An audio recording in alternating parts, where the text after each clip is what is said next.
আসসালামু আলাইকুম। কি অবস্থা? কেমন আছেন সবাই? টানা ৬ দিন বৃষ্টির পর আজ খেতে ভুট্টা তুলতে আসলাম। এবারকার ভুট্টার উপরে খুবই প্রাকৃতিক দুর্যোগ যাচ্ছে। যখন ভুট্টাতে ফুল ছিল তখনও এই ভুট্টার ঝড়ের কারণে পড়ে গিয়েছিল অনেক গাছ। এখন বৃষ্টির কারণে আবার ফল পরিপক্ব না হওয়ার আগেই তুলতে হচ্ছে বাধ্য হয়েই। কারণ প্রায় ৬ থেকে ৭ দিন ভারী বৃষ্টির ফলে ভুট্টা নষ্ট হয়ে যাচ্ছে আর রাখা যাচ্ছে না। তাই বাধ্য হয়েই আজকে উঠাইতে আসলাম। এই যে দেখতে পাচ্ছেন জমিতে পানি আটকে গিয়েছে, যেগুলো পড়ে গিয়েছে সেগুলো নষ্ট হয়ে গিয়েছে এবং অনেক গাছ মরে গিয়েছে। এদিকে এক প্রতিবেশীর ছাগল জব করে দিয়ে সেগুলো আবার বানিয়ে দিয়ে আসলাম। আর এপাশে আমার ছোট ভাই, খালাতো ভাই ওরা ভুট্টা উঠাচ্ছে আর কি।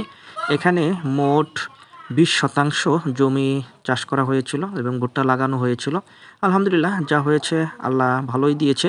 এটা আল্লাহর উপরে আমরা সন্তুষ্ট। আল্লাহ যদি না দিতেন তাও কোনো কিছু করার ছিল না। এগুলো এখন বাসায় নিয়ে গিয়ে প্রসেসিং করতে হবে, চামড়া ছিলাতে হবে, রোদ্রে শুকাতে হবে, তারপর মেশিনে ভাঙাতে হবে। তো ঠিক আছে, দোয়া করবেন আল্লাহ যাতে আমাদের এর ভিতরেই বারাকা দান করেন এবং রহমত দান করেন, তাতেই আমরা সন্তুষ্ট। তো ঠিক আছে, সকলেই ভালো থাকবেন, সুস্থ থাকবেন। আল্লাহ হাফেজ।